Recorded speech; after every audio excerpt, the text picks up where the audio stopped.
और हमरा यह लाइव के जितना भी भाई शेयर करता रहे, जितना भी भाई कमेंट करता रहे, जितना लोग शेयरिंग कर रहल बा, जितना लोग हमके जुड़ के आशीर्वाद दे रहल बा, लाखों लाखों करोड़ों घर में हमरा लाइव के सुने खातिर, पहुंचावे खातिर आप सबके दिल से आभार। और आप सबके गाना भी पूरा करब।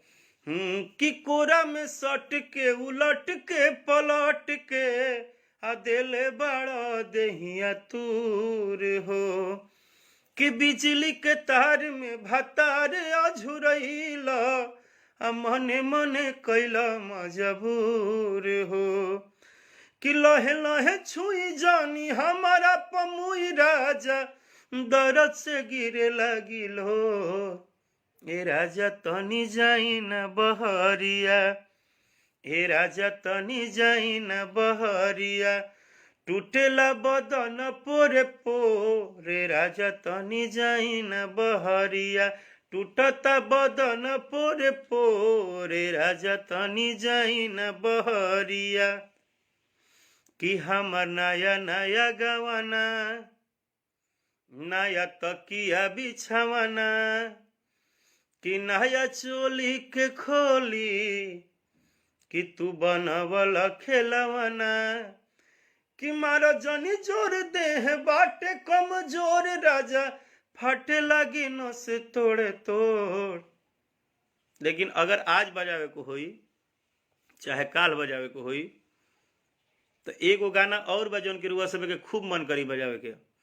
हे राजा रंग डाल के भीतरिया, ना सहजनी गवाना के सड़िया, हे राजा रंग डाल के भीतरिया, कि ना सहजनी गवाना के सड़िया, हे राजा रंग डाल के भीतरिया,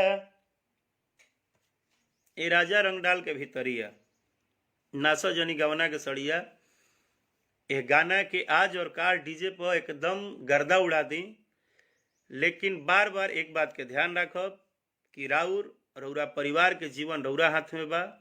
हमनी के कोरोना के नज़रअंदाज नहीं करे के, कोरोना के हमनी के दिमाग में रखे के बा कि कोरोना हमनी खातिर भारी ना पड़ जाए होली के बाद। यही चलते कुछ भी करे के बा, गावे के बा, बजावे के बा, होली मनावे के बा, लेकिन ध्यान रखे के बा अपना अपना परिवार के, अपना साथी समाज के, सबके। और दूसरा गाना रउआ सबे के आशीर्वाद से एक और ब्लास्टिंग में बा। हर की बेरी बेरी छुआ तानी हई का हो, बेरी बेरी छुआ तानी हई का, ए राजा तू तो जवान हम लइका, ए राजा तू तो जवान हम लइका, कि धरी बरियारी जनी कोरा, अब ही तो छोट बाटी कोढ़ा ले जाई जन कोरा, हर बेरी बेरी छुआ तानी हई का, बेरी बेरी छुआ तानी हई का, कि माजा मारता सबुनिया, ए राजा जी रौरा हमार देखी देखी तरसी जवनिया, ए राजा जी कि माजा मारता सबुनिया, ए राजा जी माजा मारता सबुनिया, ए राजा जी। आवे वाला होली रौरा सभे के जीवन में खुशी का रंग देवे। और हमनी के ई होली अगर मनाओ तनी जा तो फिर से याद रखी कि हमनी के भारत के कोना कोना में जौन जवान खड़ा होकर ड्यूटी दे रहल बड़े, उनके कृपा है कि हमनी के अपना घर में शांति से होली मनाओ तनी जा। और भारत की सरजमी सरभूमि को सुरक्षित करने का जो जिम्मेदारी उनके कंधे पे दिया है आप लोगों ने, उसको बखूबी वो लोग निभाते हैं। अपने परिवार को छोड़ के कहीं ना कहीं वो लोग जो मेहनत करते हैं, जो दिन रात ड्यूटी देते हैं, उन जवानों को सलाम हमारे तरफ से, आपके तरफ से भी। और सभी जवानों को हमारे पूरे भोजपुरिया परिवार के तरफ से, हिंदुस्तान के परिवार के तरफ से हैप्पी होली। जे भी जवान हमारा लाइव सुनाता, हमें गर्व है आप पे।